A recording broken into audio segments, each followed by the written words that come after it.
Hey everybody, this is TinTim, that is T-I-N as in napkin holder, T-I-M as in magic eraser. It's the Home Goods special or something tonight. I am America's first drag queen public intellectual, aka the Cornell motherfucking West of Drag, coming to you each week with my thoughts on the most recent episode of RuPaul's Drag Race Season 7. The lucky number, 1, 2, 3, 4, 5, 6, 7. So here's the deal. I am in Minneapolis for a big, giant national writing conference with like tens of thousands of writers and literature people. So I'm here for 4 days, and I think that I'm going to work a different look, right, is my plan right now, for each day of the conference. I'm hosting an event Saturday night, so I'm going to record this week's video like in phases, so that I can talk a little bit in each look. Right, so what, episode 6, is that what we're on? I can't even remember anymore. This was the Merle Ginsburg challenge episode. I do, in general, think it's sort of funny and fun when the show sort of like gets into its own mythology with the challenges. I didn't think that this was entirely successful. The scripts weren't always that funny. It was kind of like what? But I will say, although it was pretty lowbrow humor, I did find myself cackling at a couple points for some of the stupid shit that they did during the closed circuit camera, the security footage, cutaway scenes. I think part of the problem is that it's just hard to make drama out of Merle Ginsburg, because there just isn't enough of a character there. Very nice person. So I'm going to talk about different topics in different outfits this week. And the first thing that I wanted to talk about was something that I forgot to talk about last week that's very important, which is Miss Fame. My feelings about our friend, Miss Fame, have changed quite a bit since whatever I first said about her, like the first week. I know I was talking about how sort of weirded out I was by all of her talk of branding and kind of like reducing drag to like an advertising exercise or something. But I enjoy her more and more each week, and here is why. She's great theater. It's kind of like what Merle said this week, right? Like, I can't get enough of an emotional diva. Those of you who've watched my channel for a while, you know how much I appreciate what I would call like pure camp.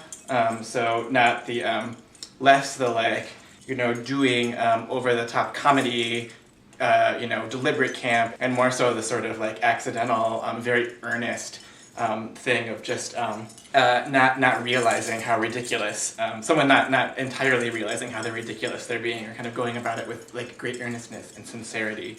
And Fame is with each week, is such a endearing and hilarious camp diva. But I want to say endearing, because here's the thing, is it's not, with that kind of personality, at least for me, it's not about laughing at them, exactly. It really is a genuine love. Susan Sontag in her notes on camp says that, camp is a tender feeling. So there is like a little bit of cattiness to your laughter, but ultimately it's also about identification and sort of loving that person. And because you know what it is, it's that Miss Fame is this person who is like striving for such a perfection, but it's like a perfection she can never achieve.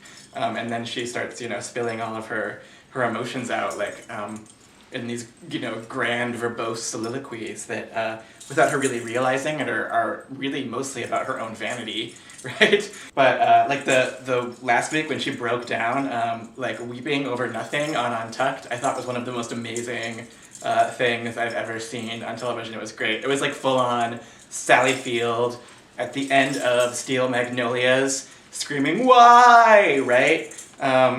She's also very like, she's very Cece Bloom, Bette Midler and Beaches, like, Miss Fame is a person who feels.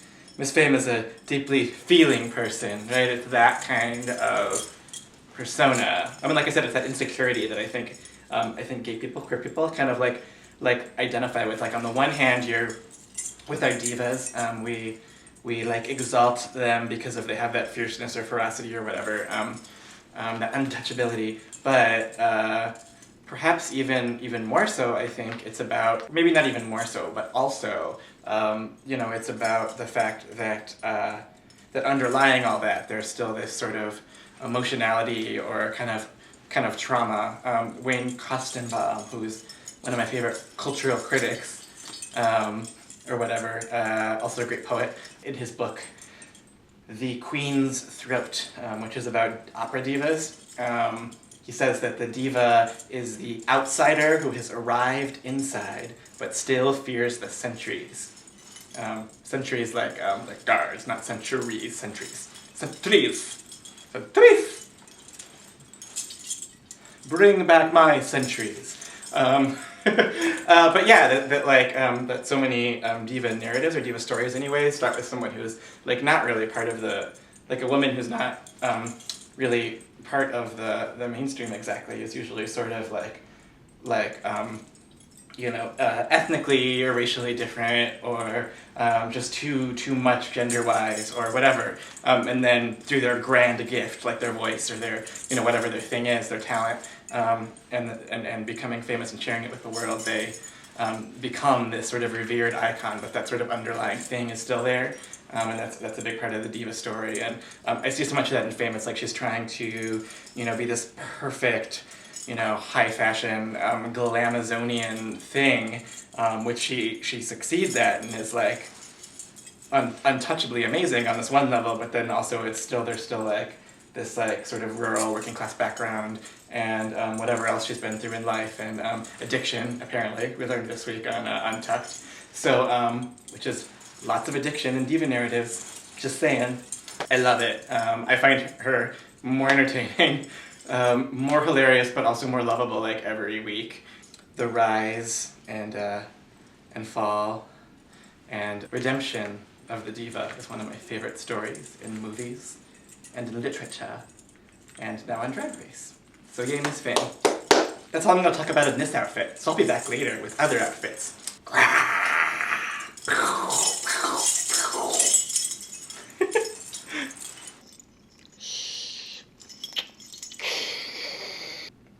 Hey everybody, it's TinTim, another day, another look, and more thoughts on RuPaul's Drag Race Season 7, Episode 6. Today I want to talk about Ginger Minj and Kennedy Davenport, because a lot of people have been up in arms about the little shade and read fest that Kennedy and Ginger had during this week's episode of Untucked. And it didn't actually bother me at all. Like, I was mostly kind of like whatever about it, and even kind of entertained. And so I've been trying to figure out what is it about Ginger and Kennedy's shade throwing that for me makes it like not that problematic or like even kind of entertaining. And I think that I'm still thinking about it, but I think there's a few things. I think that both of them are actually pretty adept with like actual shade, right? Like kind of classic Dorian Coral style. Classic Dorian Corey style, shade is I don't have to tell you you're ugly because you know you're ugly. They're both like very, they're both well-mannered Southern girls, so when they give critique, it's always couched in those more sort of sophisticated terms. So it's not that sort of like, abrasive, yappy dog, aggressive sort of energy that we had from like Roxy Andrews or Fifi O'Hara, where it was like this attack mode that was kind of like scary and mean. To me, it feels much more sort of sophisticated than that. And I also don't think it's mean-spirited, to be honest. Like yeah, they're being kind of cunty, but I don't think that, it's coming from a dark place necessarily, you know what I mean? Sorry, why I gotta be dark? Like, yeah, and I don't necessarily agree with all of their opinions on people's aesthetics, and I do agree with what Max said about the importance of like starting from a place of respect for what each person is doing. But there have been other episodes where I think both of them, respected the same people that they were critiquing this episode. So I feel like, I don't know, there's a habit, and maybe this has always been true, but it seems especially strong this year with some fans of when they see their favorite getting critiqued, then going into attack mode against the person critiquing them. And I don't feel like anyone this season really deserves the kind of heat that fans are piling on them. You know what I mean? I also think it's sort of awkward that this is one of the least sort of racially diverse casts that I think they've had in any season, and it just has fallen out or shaken out in such a way where it seems like all of the like really unique queens that have the most sort of cultish followings this year are all white, and a lot of the earlier departures or people that that the fans have found to be like less interesting or what have you are like the small number of queens of color. And I think it sucks. I've talked about this in previous years, but it just seems like they have this pattern of casting the queens of color as sort of the aesthetically conservative, sort of old guard, and you know, kind of, you know, establishment drag, kind of pageant queens or showgirls or whatever, and then only having this really sort of forward-looking and creative people be white. At least since season 4 onward. You know, we had Raja before that, we had Nina Flowers before that, but I'm sort of tired of it. I would really love to see that get shaken up last year and to really see them cast some more forward-looking queens of color or show the diversity of, you know, diversities within diversities, right? Get someone like Bob the Drag Queen from New York or Shea Coulee in Chicago who'll really shake up that deal, because I'm kind of over it. So that is all I'm going to talk about today in this outfit, and I will see you all again soon. Hey everybody, it's a man, Maury. What you guys can't see, I don't think there's a way to make you see either, is I also have a dance belt, making my dick nice and shapely. Doing a little bit of Pete Burns, Club Kid, masculine presenting tonight. More thoughts on RuPaul's Drag Race. I'm so tired, you guys, because I'm at this writing conference and it's exhausting. But I'm committed to the cause of YouTube and you. This is slanted, I'm gonna fix it. More thoughts on RuPaul's Drag Race, Season 7, Episode 6. I wanted to talk about Max and the sort of funny moment around overt sexuality and the challenge where they had to touch the pit crew members. Not touch them, or they don't actually touch them, right? But the challenge that was all sort of all focused around sort of lusting after the pit crew members. And how a lot of people have been sort of accusing Max of exhibiting this prudish side then. I will say that a few weeks ago, when they did the song challenge, Justice for Trixie, hashtag, and Max was sort of adamant about not being sort of obviously, you know, kind of like over-the-top sexual with it. I understood where he was coming from then, that like I do think there's like a lot of song parodies that aren't that funny, that kind of go for the cheap and obvious jokes, and that there is not as much cleverness as there could be. I think there is this thing with when drag queens do song parodies of kind of going for the cheap, easy, obvious sort of vulgar joke. You know, this thing of like just taking like an old pop song and then like turning it into like a string of dick jokes. I know, for instance, like when Mimi M first kind of came out with a song like that, I think it was the first single she released after her breakup with, how do you say the name of the band? Excel? Or is it, I've always wanted to say Shelly instead of Excel, like Shelly. Maybe they should call themselves that. Take my idea under advisement or something. But I know that like Mimi had a song like that, and I remember Fausto Fernos from Feast of Fun gave her the feedback that like, you can be funnier than this, you have more potential than this, and she did not take it well. I believe is still not speaking to the Feast of Fun boys because of it. So that week I understood where Max was coming from. This week was kind of weirder, because it felt like she was so not having it that it seemed like there was something else going on there, like a kind of, I think prudish is a weird term, and I think, you know, you let people do what they're comfortable with, and you should accept people's, you know, sexuality, and relationship to their sexuality, however they choose to express it. But there was something so intense to her lack of desire to engage with that challenge, and the way that she reacted to the way the other girls did, that it seemed like there was some stuff there, right? I don't know, I far be it for me to like psychoanalyze any of the queens. I don't know, I think that's like sort of just fucked up and patronizing to start getting too deeply into, you know, interpreting like the psychological motivations and deep trauma and shit of like people that you don't know and are only seeing on reality TV, even though the show kind of exploits that shit and invites you to do that kind of analysis. I don't know, like I'm really not cool with psychoanalyzing people. Even people that are close in my life, I just think unless they've asked you for that kind of analysis, for you to like go in and tell them like what's at the root of their shit, I just think is screwed up. But I don't know. That said, there was this edge or intensity to her discomfort with the challenge that I thought it just seemed like there was something deeper going on, and it was kind of weird. I will admit, kind of weird. I am intrigued by some of the things they were saying, that Ginger and Kennedy were saying about her during Untucked, and about her not being quite the sort of love expressing, Pollyanna sort of friend to everyone and like great mediator that she sort of has portrayed herself as being while the cameras are rolling. That there's sort of like a more like judgmental or sort of critical or like darker side to her that we're not seeing, which I think is interesting.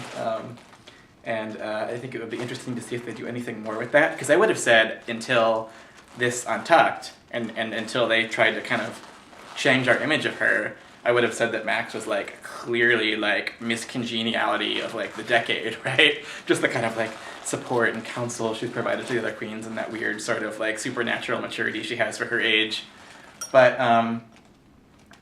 yeah, so I'm wondering if it's like she's actually like self-consciously two-faced in some way, quote unquote two-faced, or if she's just like a lot of us, and I would totally describe myself this way, just sort of like conflict avoidant and confrontation averse. So she's just, if she is going to, speak critically of someone, she's more likely to do it not with the person, with someone else.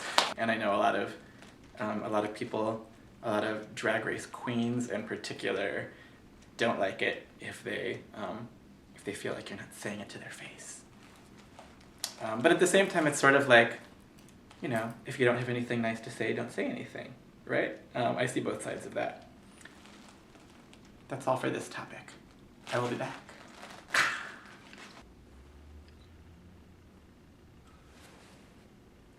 Hey everybody, this is my fourth and final look in my Minneapolis series for the AWP Writers Conference. I'm kind of exhausted because I just got back from hosting a very successful event. We did a drag-themed literary reading where all of the readers were doing something exaggerated or self-conscious in their gender performance, either in their writing or on stage in the performance of it. And it was amazing. Everyone thought, there were like 150 people. Everyone said it was like their favorite part of the entire conference. So, baller. Last thoughts on RuPaul's Drag Race Season 7, Episode 6.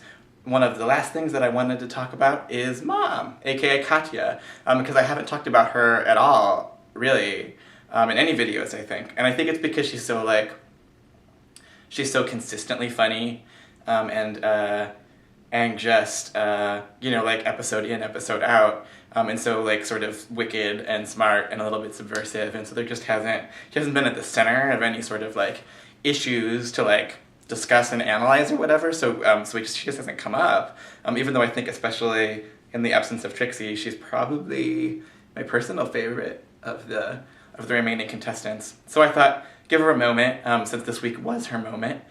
She finally won a challenge. Yay! I could see how there could be arguments in favor of other people winning this challenge, potentially Ginger Minj, potentially someone else, but Katya was equally good.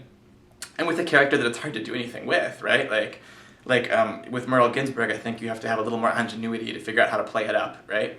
Because she isn't like a larger-than-life character, particularly. And gotta spread the love on the wins. And it was her turn, it was her time. So, yay Katya. The last thing I wanted to talk about before closing out this chapter is Kandy Who. Because I know she has a small but very devoted fan base, I've noticed on like Reddit and places of that nature, who feel like she